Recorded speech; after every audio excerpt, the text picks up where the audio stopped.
Welcome to the AFR Saints channel, where we provide you daily content on your favorite team, the New Orleans Saints. Do us a favor and hit that subscribe button. Be sure to leave your comments below and smash that like button.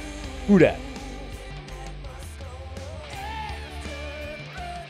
The NFL Combine's going on. The workouts are beginning today, and they carry through the weekend. It goes by position, as many of you may know that. But already they've done medicals and interviews and all that sort of stuff. And I think that's, as I've often said, the most important part of the Combine is the opportunity to have a team's doctors and medical staff do their own in-depth evaluation of every prospect, and then also to sit down and have the interview to get to know the player that you might be investing large amounts of money in. So it caught a lot of people's attention when Jeff Ireland was speaking with Aaron Summers, who's the Saints team reporter there at NewOrleansSaints.com, and mentioned that the Saints are interviewing LSU quarterback Jayden Daniels. And I think that caught a lot of people's attention because most people assume Jayden is going to be off the board within the first 3 picks of the draft. It's most likely that Caleb Williams will be the number 1 pick to the Bears, but you're certainly seeing a lot of mock drafts that are projecting Jayden number 2 to Washington.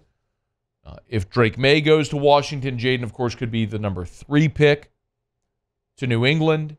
And if somehow he makes it past number 3, the conventional wisdom is that there would be a team that's a quarterback-needy team that would jump up and snag him. But as Jeff Ireland told Aaron Summers, quote, "It's part of doing our homework, as you can never be sure of what's going to happen in the draft," end quote. And I thought about that,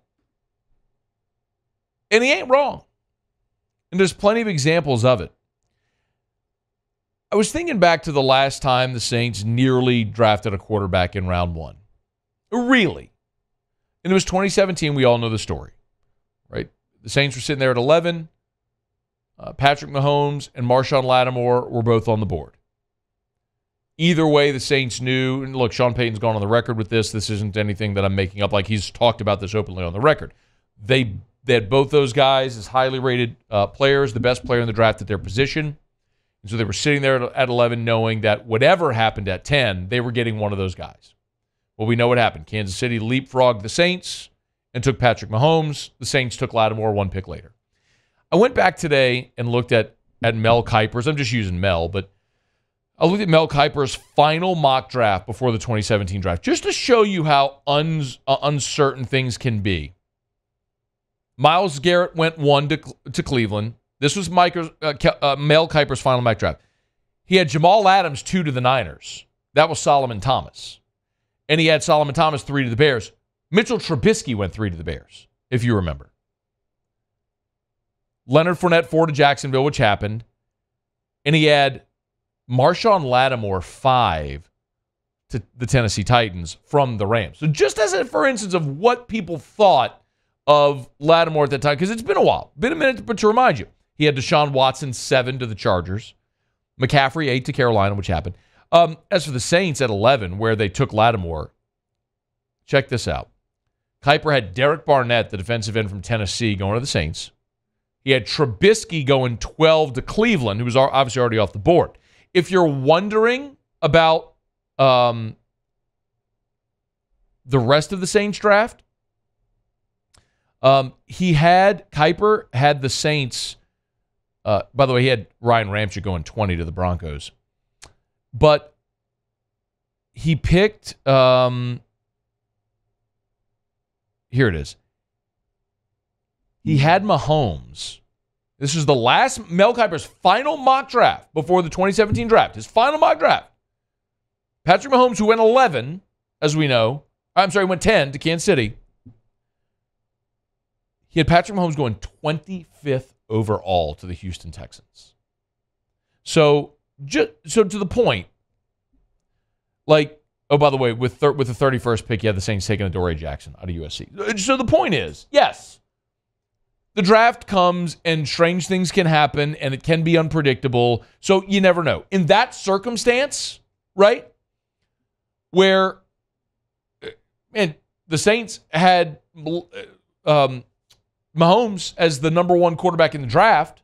Their number one quarterback in the draft. Kuiper didn't have Mahomes coming off the board until 25. That was the final mock draft. He goes 10 overall. Anyway, a couple of years ago, in 2022, for what it's worth, Kuiper did have the Saints at 16 taking Trevor Penning. That was a pretty popular pick at that point in mock drafts, and the Saints did take Trevor Penning at number 16. What's interesting is that what we know is the Saints would move up and take Chris Olave, but he had the Saints at 19 making the pick and taking Kenny Pickett out of Pitt, and then one pick later, the Steelers taking Malik Willis, the quarterback from Liberty. As you might remember, Malik Willis, who Mel Kiper had going 20th overall in that draft, didn't come off the board till round 3.